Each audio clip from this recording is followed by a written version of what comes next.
2026 সালে সিপিএম ক্ষমতায় আসছে।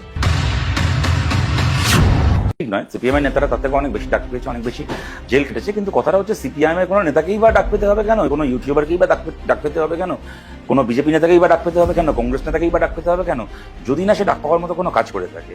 বেশিরভাগ ক্ষেত্রেই দেখা যাবে যে এই ইউটিউবার হোক কি কোনো মানে মেনস্ট্রিম মিডিয়ার কোনো খুব পরিচিত সাংবাদিক হয়ে থাকুন কি কোনো বিরোধী দলের নেতা হোক, যারা ডাক পেয়েছেন সেই মামলাগুলো কিন্তু পরবর্তীকালে আদালত ডাস্টবিনে ছুড়ে ফেলে দিয়েছে।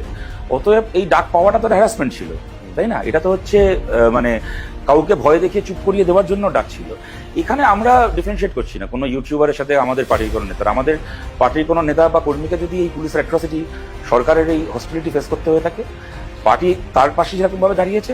তোমরা এটা জানো যে আমাদের যারা বিশেষ করে বামপন্থী আইনজীবী থেকে শুরু করে আমরা সাধ্যমতো যারা ইন্ডিপেন্ডেন্ট জার্নালিস্ট, তাদের পাশেও আমরা সেরকমভাবে দাঁড়িয়েছি।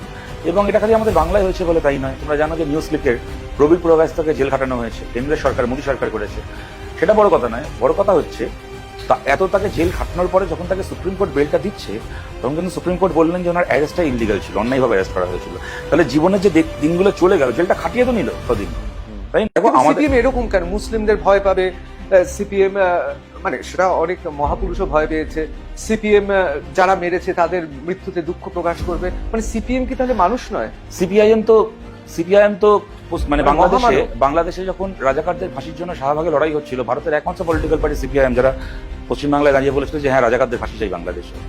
সিপিআইএম হিন্দুকে কি মুসলিমকে কি খ্রিস্টান কাউকে ভয় পায় না, সিপিএম সব ধর্মের মানুষকে ভালোবাসে। সিপিআইএম ধার্মিক মানুষকেও ভালোবাসে। সিপিআইএম ধর্মনিরপেক্ষতা বলতে নাস্তিকতা বোঝে না। সিপিআইএম আমরা মনে করি যে মানুষ ধার্মিক হবেন, যিনি ধর্মপ্রাণ মানুষ, যে ধর্মেরই হোক না কেন, তিনি তার ধর্মকে বিশ্বাস করবেন, পুজো করবেন, নামাজ পড়বেন, তিনি বাইবেল পাঠ করবেন, সবকিছু করবেন। কেউ অন্যের ধর্মকে অসম্মান করবেন না। যদি কেউ মনে করে যে আমি অন্যের ধর্মকে ছোট করে নিজের ধর্মকে সার্ভ করব, সে হিন্দু হোক আর মুসলমান হোক, তাকে সিপিআইএম একসঙ্গে জেলে রাখার ব্যবস্থা করবে। আমি যেরকম বললাম যে জ্যোতি বসু কখনো বলেননি যে সিপিআইএম এর রাজনৈতিক বন্দীদের মুক্তি দেব, উনি বলেছিলেন রাজনৈতিক বন্দীদের মুক্তি দেব। সিপিআইএম বলেছে যে রাষ্ট্রের কখনো এক্সট্রা জুডিশিয়াল কিলিং এর রুটটা নেওয়া উচিত নয়। এবং সেখানে মাওবাদীদেরকে সিপিএম যত ঘেন্না করে, তত তুমিও করো না, পৃথিবীর কেউ করতে পারে না। ভারতে মাওবাদীদের হাতে যত সিপিএম এর কর্মী খুন হয়েছে, অত কোনো পার্টির খুন হয়নি। প্রশ্নটা এখানে সিপিআই মাওবাদীকে নিয়ে না। ওদের প্রতি তুমি আমায় যদি জিজ্ঞেস করো, আমার দুয়ানা কোনো সমবেদনা নেই। এবং যেদিন এই ঘটনাটা ঘটেছে আমি অত্যন্ত শান্তিতে ঘুমোতে গেছি। কিন্তু সতর্ক, এটা তো আমাদের মানে কোনো অস্বীকার করার জায়গা নেই। বুদ্ধদেব ভট্টাচার্য পারেননি কৃষাণজিকে সরিয়ে দিতে, কিন্তু মমতা বন্দ্যোপাধ্যায় মুখ্যমন্ত্রী থাকাকালীন কৃষাণজিকে তো আটকানো গেল, সরিয়ে দেওয়া হলো। হ্যাঁ, বুদ্ধদেব ভট্টাচার্য থাকাকালীন তো মমতা ব্যানার্জি কনভয়েতেও লাইনম্যান বিস্ফোরণ করানো যায়নি, কিন্তু মমতা বন্দ্যোপাধ্যায় তো ক্ষমতায় না থেকেও করে দেখিয়ে দিয়েছে। সুতরাং সে তো মমতা ব্যানার্জি তো অনেক কিছু পারেন যা বুদ্ধদেব ভট্টাচার্য পারেননি। বুদ্ধদেব ভট্টাচার্য পেরেছিলেন নাকি নিজের ক্যাবিনেটের কোনো মন্ত্রী বান্ধবীর খাটের তলায় 55 কোটি টাকা জমাতে? কি একটা লোক চিন্তা করো, 24 বছর একটা রাজ্যের মন্ত্রী থাকলেন, 10 বছর মুখ্যমন্ত্রী থাকলেন, প্রায় 450 স্কোয়ার ফিটের ফ্ল্যাটে মারা গেলেন। আর তৃণমূলের একটা পঞ্চায়েত মেম্বারকে দেখো, তার দুবাইতে বাড়ি হয়ে গেছে। বুদ্ধদেব ভট্টাচার্যের অনেক ব্যর্থতা আছে। তুমি বুদ্ধদেব ভট্টাচার্যের কটা ব্যর্থতা নিয়ে আলোচনা করবে?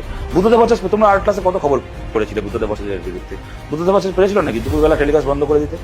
জয়ন্তদা থেকে শুরু করে আর্ট ক্লাসের সমস্ত ক্রু এই অফিস থেকে নেবে, নিচে ল্যাম্পপোস্টের বাইরে দাঁড়িয়ে উপরে তার দেখছে যে কখন আমাদের কেন কোথা থেকে তার চলে গেল, কোথা থেকে পেরেছিল বুদ্ধদেব ভট্টাচার্য।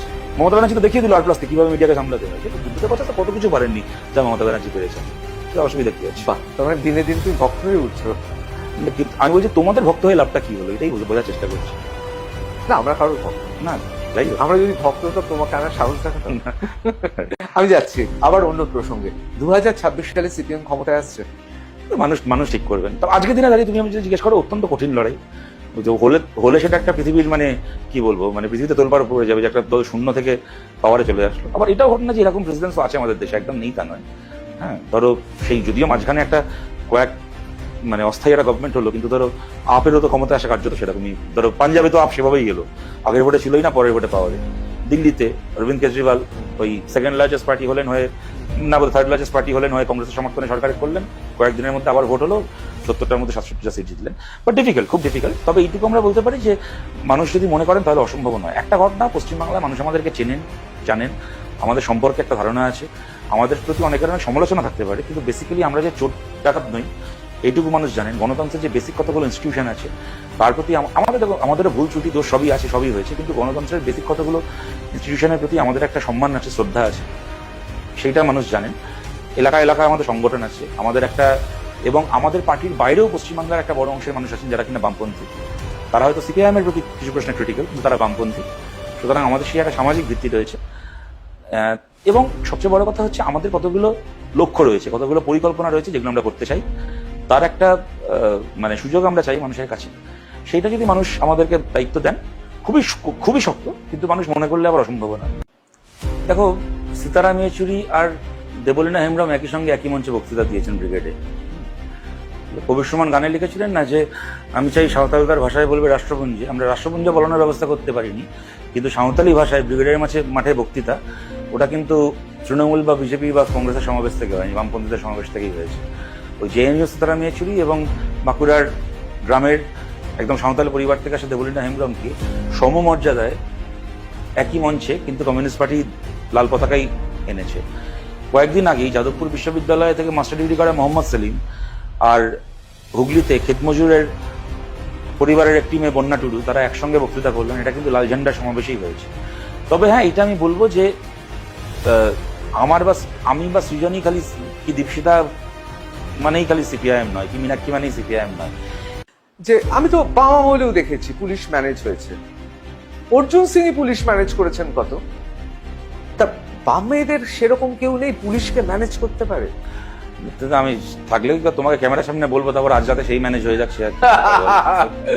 কিন্তু না, বাট মানে what I am trying to say is that মানে বামেদের সময় তুমি পুলিশকে কে ম্যানেজ করেছে না করেছে দেখতে পারো, কিন্তু পুলিশকে ফোন করে বলছে তোর বউকে খুব সুন্দর লাগছিল, তোর মাকে আমার এই ইত্যাদি ইত্যাদি।